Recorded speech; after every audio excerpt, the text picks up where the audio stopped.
100 KG drum family pack biryani parcel. Berhampur में मुन्ना कहकर एक आदमी रहता था। वो बहुत चतुर था। आदमी तो अच्छा था, लेकिन कभी कभी लोगों से झूठे बातें कहने में बहुत मशहूर था।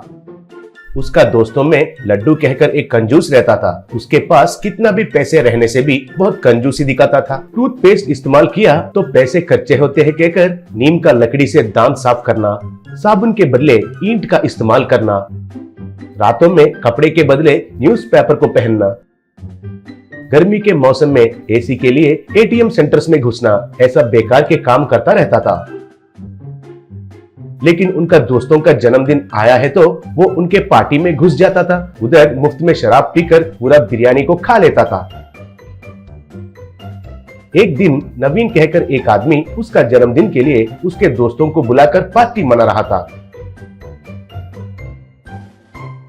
तब लड्डू अचानक से आकर, हे नवीन, आज तुम्हारा जन्मदिन है कहकर मुझे पता है, मुझे बताए बिना पार्टी मनाते हो, ये तो बहुत गलत है। मैंने तो तुम्हारा क्या अन्याय किया है, कहा। तब नवीन, अबे तुम तो सबके जन्मदिन पर बिन बुलाए मेहमान जैसा आ जाते हो, लेकिन तुम्हारा जन्मदिन के लिए किसी को भी नहीं बुलाते हो। तबीयत खराब है कहते हो, गाँव में नहीं हूँ ऐसे झूठ कहते हो, घर में चुप जाते हो, नमूना बिना शर्म। अब देखो कैसे आ गया है पार्टी में, कहा। तब लड्डू, अरे दोस्तों के बीच में शर्माना क्यों भाई? कौन सा दारू लाए हो, किधर से बिरयानी मंगवाए हो, कहकर उधर बैठकर दारू डालकर चिकन खाने लगा। तब मुन्ना, अरे क्यों तुम लोग लड्डू को ऐसे कहते हो? वो सच में गांव में नहीं है शायद, इसलिए आपको पार्टी में नहीं बुलाया होगा। इस बार जरूर बुलाएगा। क्यों लड्डू, क्या कहते हो, कहा। तब लड्डू, अरे मुन्ना, तुम ही हो जो मुझे अच्छे से समझ सकते हो। इनको कितने बार कहने से भी समझ में नहीं आता है। जन्मदिन में फ्रेंड्स को पार्टी दिए बिना कोई रहता है क्या? थोड़ा समझने की कोशिश तो कीजिए, कहकर उधर दारू और बिरयानी को खत्म करने का काम पर लग गया।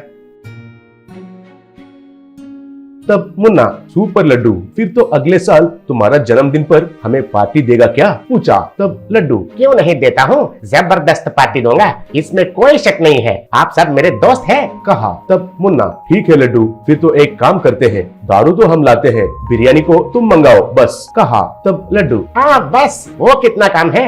आप कितने हो? 4 लोग हो, एक फैमिली पैक काफी हो जाएगा, मैं तैयार हूँ, कहा।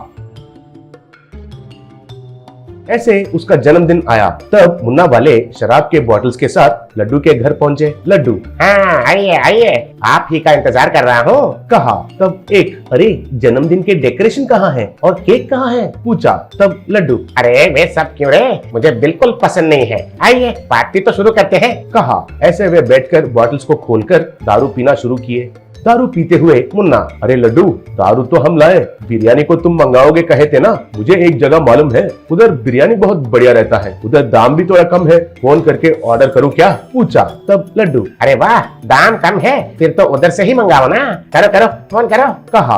तब मुन्ना लड्डू के पास फोन लेके, हेलो, ताज बिजनेस होटल है क्या, हमारा एड्रेस को एक ड्रम बिरयानी फैमिली पैक भेजिए, कहकर फोन लड्डू को दिया। लड्डू हैरान रहकर, क्या ड्रम बिरयानी है, ये क्या है, पूछा।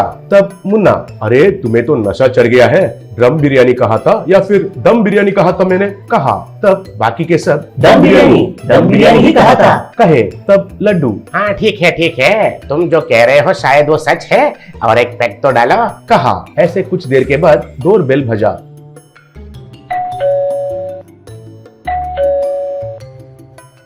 लड्डू जाकर दरवाजा खोलकर देखा, बाहर 2 आदमी एक बड़ा ड्रम पकड़कर खड़े थे, उसमें बिरयानी था। तब लड्डू, अरे कौन हो आप लोग, ये ड्रम क्या है, आपको कौन चाहिए, पूछा। तब वो आदमी, drum family pack biryani parcel sir, आपका एड्रेस से ही हमें फोन कॉल आया था, ये तो 100 किलो बिरयानी है सर, ये लीजिए, कहकर बिल दिया। लड्डू उस बिल को देखकर हैरान रह गया, क्योंकि बिल 30,000 आया था। तब लड्डू, अरे ये क्या है, मुझे इससे कोई संबंध नहीं है, लेके जाइए, वापस लेके जाइए, कहा। तब वो आदमी, मुमकिन नहीं है सर, क्योंकि ऑर्डर तो आपके फोन से ही आया था, हमारा होटल का मालिक के बारे में आपको पता नहीं है, अब तक उन पर 4-5 मर्डर केसेस हैं, उनसे पंगा मत लीजिए, अच्छे से सोच लीजिए, कहा। तब लड्डू उनको पैसे देकर घस खाकर गिर गया। बाद में मुन्ना वाले उस गली में सबको बुलाकर सबको ड्रम बिरयानी खाने के लिए कहे। तब सब लोग मिलकर बिरयानी खाते हुए एंजॉय किए।